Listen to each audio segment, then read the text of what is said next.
Siyam kami magkakapatid, panganay po ako. Isa po akong high school graduate. Talagang super hirap kasi isa lang yung nagtatrabaho sa amin, yung father ko, as a cook.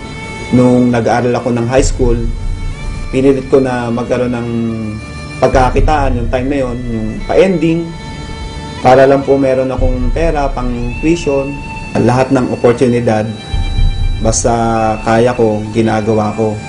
Tapos, yung pangawalo kong kapatid, nagkasakit, sa hirap ng buhay, hindi namin napagamot. So, namatay siya. Tapos po, yung pangsyam namin kapatid, ganun din po ang sakit. And yung time na yun, 14 years old na po ako noon. Hindi ko hayaan na wala akong magagawa. Kaya, na-push po ako magtrabaho para patunayan sa sarili ko na meron akong ginagawa bilang kapatid. Marami sila magkapatid. Hindi kaya ng papa nila. Gampanan silang magkapatid. Kaya hindi nakapag-aral. Hindi nakatapos. Dahil hindi na po sila kaya ng papa nila sa dami nila. Tapos isa pa po. Binigyan pa ng sakit yung bunso nilang kapatid. Hindi ko na naisip na i-enjoy yung pagkabata ko, na mag-enjoy, maglaro. Iniisip ko talaga yung time na yun. Magtrabaho, at the same time kumita, makatulong sa pamilya. Kaya bata pa lang ako, talagang kumakayod na po talaga ako sa sarili ko. Nagtrabaho ko bilang as a construction worker. Yung tipong kahit sinabi nung aking foreman na kaya ko na ba magtrabaho, sabi ko kaya ko kahit di ko pa kaya, hindi ko pa na-experience na magbuhat. So talagang yung sipag nandun eh. Pero yung pagyaman, hindi ko talaga pwedeng makuha doon, ang liit ng income.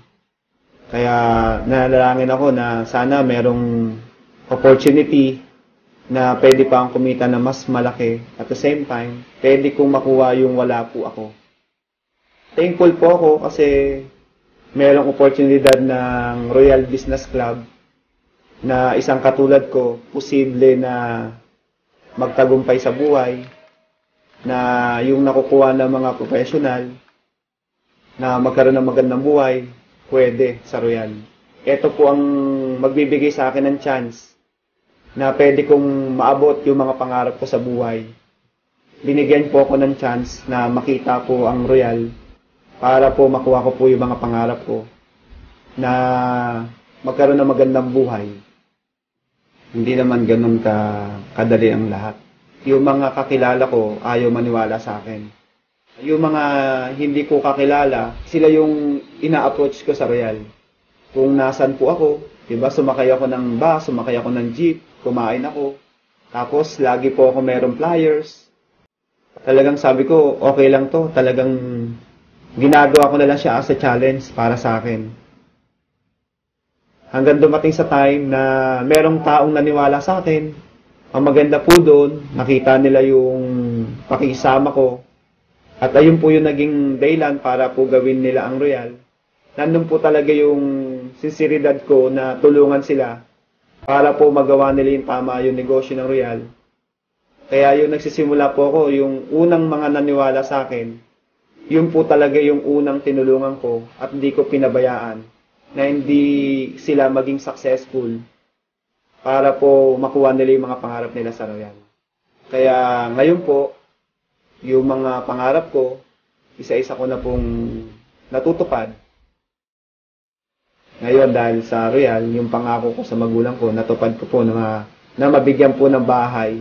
Yung pangako ko na sarili ko na magkaroon din po ako ng tirahan, na hindi po nakikitira lang po o nangungupahan. Nagkaroon po ako ng sarili kong bahay at lupa.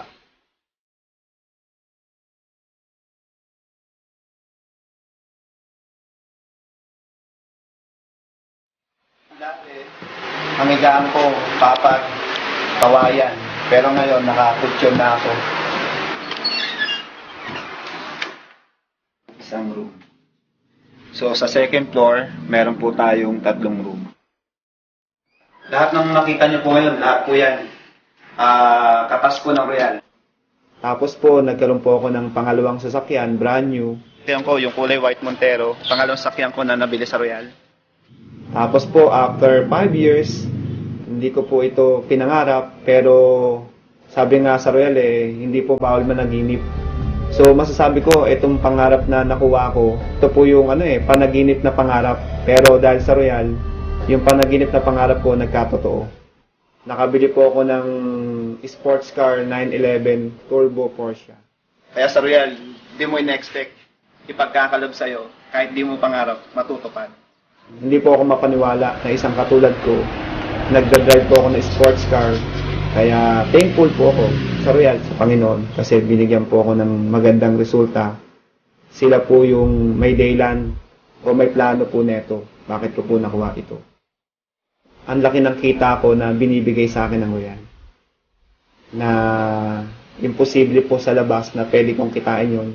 Kaya yung mga pangarap ko, sa loob ng 5 years na i-get, talagang lahat po natupad ko na po. So, maganda doon, kumikita ka na sa mga products. The end of the year, bibigyan ka pa ng Royal ng profit sharing. So, nakakatawa, binigyan pa ako ng 142,998. Tapos ito po yung mga ticket ko sa Europe. Tapos yung sa taas po is South America. Ayan po yung travel namin sa Brazil. Ngayon lang po nangyari sa buhay ko to na makapunta na iba't ibang bansa. Hindi po para magtrabaho, para lang po magbakasyon at sightseeing, mag-enjoy. Papunta na kami Barcelona! Kakaiba. First time makapunta sa Madrid. Discover Madrid. Pantay-pantay sa Royal na kahit high school graduate lang po ako, pwede kang maging top earner. Noong 2009, overall, naging top 1 po tayo.